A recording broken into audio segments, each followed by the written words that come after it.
అదే RTV app వార్తల్ని క్షణాల్లో చదివే అవకాశం ఉంటుంది. ఒక న్యూస్ పేపర్, ఒక టెలివిజన్ ఛానల్ మీ చేతుల్లో ఎప్పుడూ ఉంటాయి.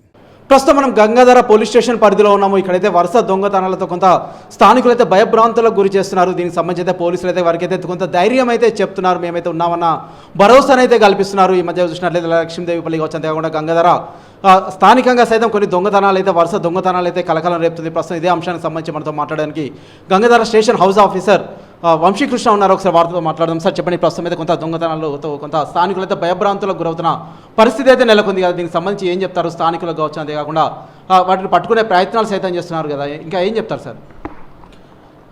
ఇటీవల అయితే ఈరోజు ఒకటి మన మణికంఠ పర్మిట్ రూమ్ అని చెప్పి గంగాధర నుంచి బోయినపల్లి రోడ్లో ఉన్నటువంటి ఒక పర్మిట్ రూమ్లో దొంగతనం అటెంప్ట్ జరిగింది. అందులో ఎటువంటి డబ్బులు కానీ ఏమి పోలేదు.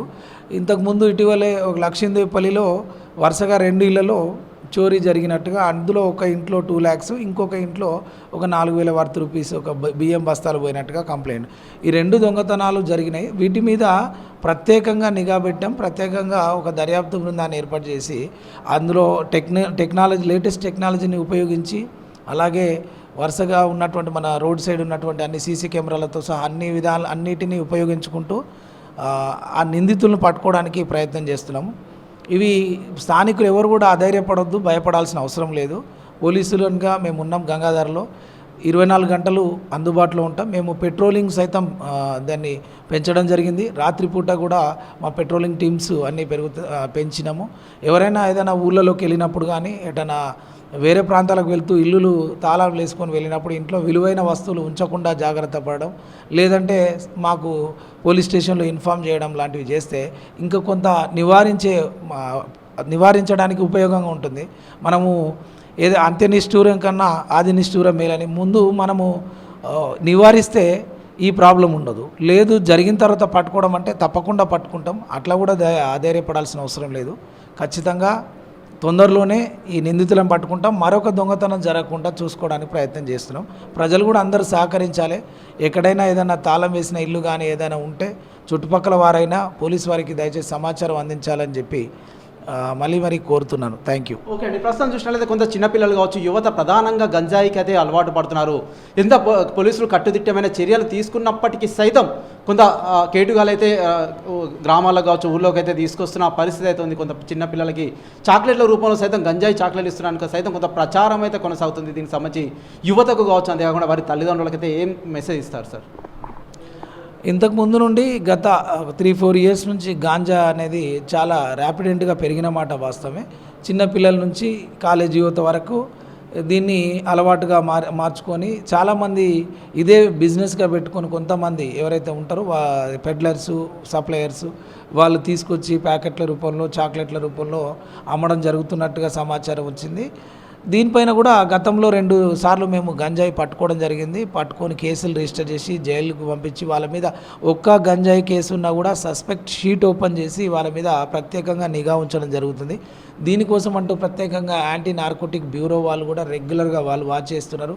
మేము కూడా చేస్తున్నాం. తల్లిదండ్రులందరికీ కూడా అవేర్నెస్, పిల్లలకి, తల్లిదండ్రులకు వాళ్ళ పిల్లలకి ఇలా ఉంటుందని స్కూళ్ళు, కాలేజెస్, కూడళ్ళు, బ్యాంకులు అన్ని చోట్లలో మేము అవేర్నెస్ క్యాంపులు, అవేర్నెస్ సదస్సులు పెడుతున్నాం. రీసెంట్గా కూడా చాలా కండక్ట్ చేసాం.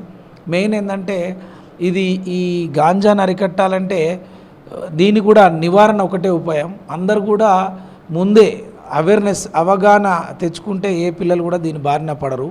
అలాగే ఈ సప్లై చేయడానికి ప్రయత్నించే వాళ్ళు ఎవరైనా కూడా మీకు ఎటువంటి సమాచారం లభించినా ప్రజలకు మాకు స్వేచ్ఛగా సమాచారం ఇవ్వచ్చు. వాళ్ళని పట్టుకొని తగిన విధంగా శిక్ష పడేలాగా మేము చేస్తామని ప్రజలందరికీ తెలియజేస్తాం. ఓకే అండి, ఇంకొక విషయం చెప్పారు సార్. అంటే ప్రస్తుతం అయితే రెగ్యులర్గా ఇటువంటి కేసులో దొరికినట్లయితే ఎటువంటి శిక్షలు పడే అవకాశాలు ఉన్నాయి? అంతేకాకుండా వారికి అయితే ఏం చెప్తారు అటువంటి వారికైతే?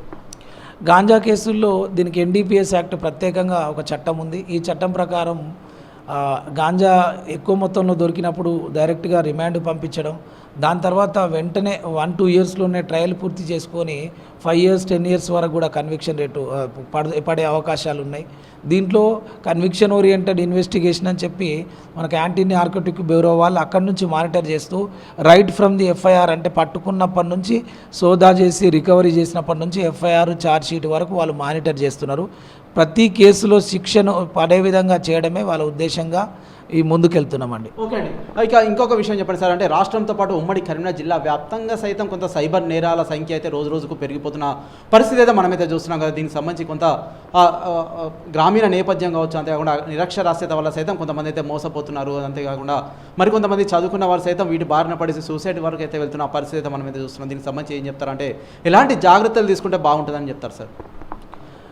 జనరల్గా ఇది కూడా ఒక 5 years నుంచి సైబర్ క్రైమ్స్, ఒకప్పుడు ఓటీపీ నెంబర్లు చెప్పండి అంటూ అన్నోన్ నెంబర్స్ నుంచి కాల్ చేసి అడిగేయడం స్టార్ట్ అయ్యి ఇప్పుడు లింకులు పంపించడం, వాట్సాప్లో ఫేస్బుక్లో లింక్స్ పంపించి ఆ లింకులు క్లిక్ చేసే విధంగా, ఆ లింక్లు క్లిక్ చేస్తే దాంట్లో క్రెడిట్ కార్డ్, డెబిట్ కార్డ్, మన కాంటాక్ట్స్ ఇన్ఫర్మేషన్ తీసుకోవడం, దాని ద్వారా వాళ్ళు ఆ డబ్బులు దొంగిలించడం లాంటి సైబర్ క్రైమ్ల వరకు చాలా రకాలుగా సైబర్ క్రైమ్లు వ్యాప్తి చెందినాయి.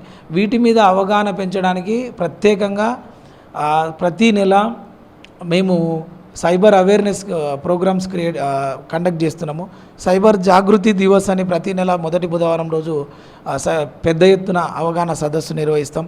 అలాగే ప్రతిరోజు మా బ్లూ కోల్స్ కానిస్టేబుల్ కానీ మేము కానీ మా సిబ్బంది ప్రతి విలేజ్లో యువతకు, అక్కడ ఉన్న ప్రజలందరికీ, నిరక్షరాస్యులు కావచ్చు, అక్షరాస్యులు అందరూ కూడా మోసపోయే అవకాశం ఉంది కాబట్టి సైబర్ నేరాల పట్ల అవగాహన కల్పిస్తున్నాము. బ్యాంకులలో కూడా ఫ్లెక్సీలు, హోర్డింగ్స్ పెట్టడము, బయట టెలికాలర్ ట్యూన్లోగా కూడా మోసపోవద్దంటూ సైబర్ నేరాల గురించి ప్రచారం చేయడం, ఇలా ప్రత్యేకంగా అవగాహన పెంచడం జరిగింది. ఇంతకు ముందుతో పోలిస్తే చాలా మట్టుకు అవగాహన అయితే పెరుగుతున్నది. ఇంకా ముందు పూర్తి స్థాయిలో అందరికీ అవగాహన వస్తే సైబర్ నేరాల బారిన పడకుండా ఉండొచ్చు. అలాగే సైబర్ నేరాలు చేసిన వారిని కూడా పట్టుకోవడానికి కూడా మనకు ప్రత్యేకంగా ఒక సైబర్ క్రైమ్ పోలీస్ స్టేషన్ ఉంది. మన పోలీస్ స్టేషన్లో ఒక సైబర్ వారియర్ ఉంటాడు, ఒక కానిస్టేబుల్. వీళ్ళకి 1930 అనే ఒక టోల్ ఫ్రీ నెంబర్ను కూడా ఏర్పాటు చేయడం జరిగింది. ఎక్కడ ఎవరు ఏ సైబర్ క్రైమ్కు గురైనా కూడా అక్కడ నుంచి 1930 టోల్ ఫ్రీ నెంబర్ కాల్ చేయగానే ఇమీడియట్గా వాళ్ళ అకౌంట్ను, ఏదైతే నిందితుడు అకౌంట్లను ఫ్రీజ్ చేసి ఆ అమౌంట్ను మళ్ళీ తిరిగి వచ్చేలాగా చేయడానికి కూడా కృషి చేస్తున్నాం. చాలా మట్టుకు అలా జరుగుతుంది. వాళ్ళకి ఇప్పించే ప్రయత్నం కూడా చేస్తున్నాం.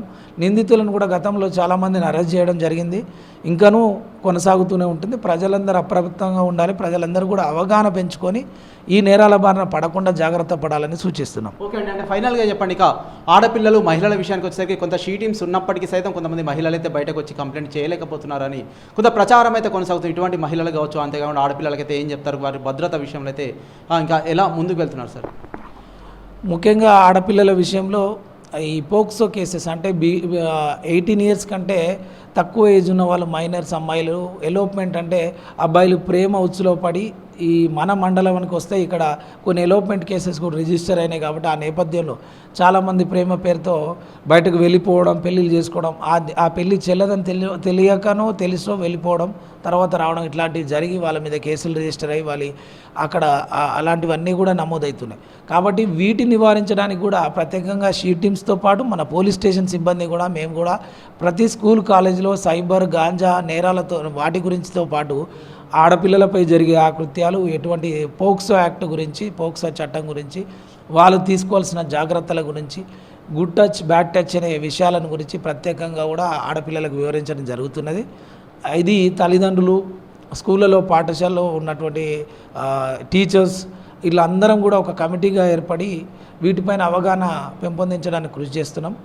చాలా మటుకు మన పరిధిలో పోక్సో కేసెస్ కూడా చాలా వరకు తగ్గిపోయినాయండి. లాస్ట్ ఇయర్తో కంపేర్ చేస్తూ ఇప్పుడు ఈ ఇయర్ చాలా అంటే చాలా తక్కువగా నమోదైనట్టుగా చెప్తున్నాం. కాబట్టి అందరూ కూడా అవగాహన, దీనిపైన కూడా ఇంకొంత అవగాహన పెంచడానికి మా వంతుగా ప్రయత్నం చేస్తాం. Thank you. ఓకే అండి. Gangadhara station house officer Vamsikrishna అయితే మాట్లాడడం జరిగింది. తరచూ దొంగతనాలు కావచ్చు, సైబర్ నేరాలతో పాటు గాంజా కేసులు, ఎక్కడైనా ఇబ్బందులు ఎదురైతే మాకైతే వెంటనే సమాచారం ఇవ్వాలి, 24/7 మేమైతే అందుబాటులో ఉంటామని అయితే వీరైతే వెల్లడిస్తున్నారు. ఏదైనప్పటికైతే కొంత మహిళలు కావచ్చు, అంతేకాకుండా చిన్నపిల్లలకి ఎటువంటి అఘాయిత్యాలు జరిగినా ఖచ్చితంగా పోలీస్ స్టేషన్ ఇన్ఫార్మ్ చేయండి, మేమైతే వారికైతే రక్షణగా నిలుస్తామని చెప్పేసి అయితే ఎస్ఐ చెప్తున్న పరిస్థితి మనం గంగాధర పోలీస్ స్టేషన్ పరిధిలో చూడడం జరుగుతుంది.